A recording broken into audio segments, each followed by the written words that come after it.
وہ ایک صحابی آئے نا حضور کی بارگاہ میں، انہوں نے کہا کہ حضور دعا کریں کہ 2-3 دن سے میرا بچہ گم ہے، مل نہیں رہا ہے۔ تو اس محفل میں جب یہ صحابی عرض کر رہے تھے کہ میرا بچہ نہیں مل رہا، ایک اور صحابی بیٹھے ہوئے تھے، انہوں نے کہا کہ حضور میں ان کے بچے کو جانتا ہوں، ان کا بچہ فلاں جگہ پر کھیل رہا ہے کچھ بچوں کے ساتھ۔ جب اس نے یہ بات سنی کہ فلاں جگہ میرا بچہ کھیل رہا ہے تو اس نے دوڑ لگا دی، بھاگنا شروع کر دیا۔ حضور نے روکا اور ارشاد فرمایا کہ بڑی جلدی میں ہو؟ کہ ہاں حضور بہت جلدی میں ہو، کئی دن سے میرا بچہ گم ہے، مل نہیں رہا ہے، اس کی ماں پریشان ہے، میں خود بھی بہت زیادہ پریشان ہوں، اس لیے میں دوڑ لگا دی میں نے۔ حضور نے ارشاد فرمایا کہ تم جاؤ، جب اپنے بچے کو دیکھ لو بچوں کے ساتھ کھیلتا ہوا تو اس کو بیٹا کہہ کر نہ بلانا بلکہ اس کا نام لینا۔ تو کہنے لگے یا رسول اللہ میرا بیٹا ہے، میرا بچہ ہے، میں اس کو اگر بیٹا نہ کہوں تو پھر کیا کہوں؟ کیوں نہ میں اس کو بیٹا کہہ کر پکاروں، کیونکہ میرا بیٹا ہے۔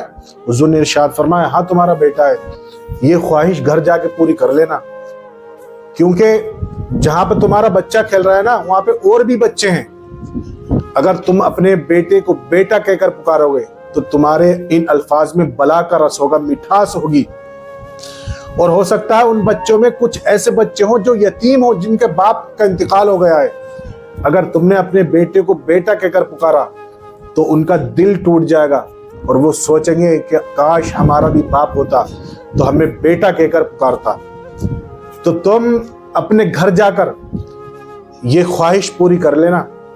جب ایک غیر مسلم نے یہ بات سنی نا تو وہ مسلمان ہو گیا کہ دین اسلام نے اتنا خیال کیا ہے غریبوں کا، مسکینوں کا، یتیموں کا، لاوارثوں کا، بیواؤں کا۔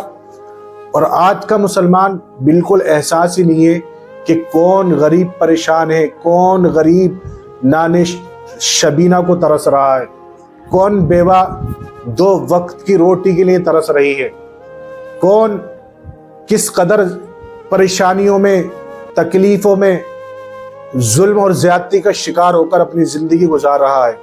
احساس ہی نہیں ہے ہمیں۔ ہمارا المیہ یہ ہے کہ ہمیں کوئی پریشانی نہیں آنی چاہیے، دنیا زمانہ کچھ بھی کرے۔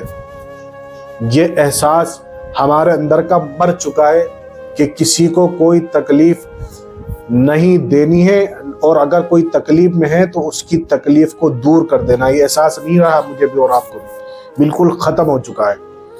حضور نے ارشاد فرمایا کہ تم میں بہتر مسلمان وہ ہے جس کی زبان اور ہاتھ سے دوسرے مسلمان محفوظ رہیں۔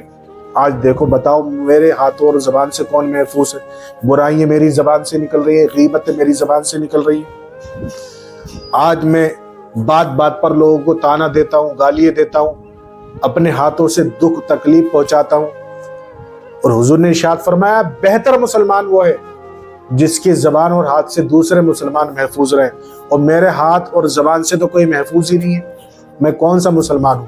سوچیں میں بھی اور آپ بھی، اور اپنی زندگی کو بہتر بنانے کی کوشش کریں۔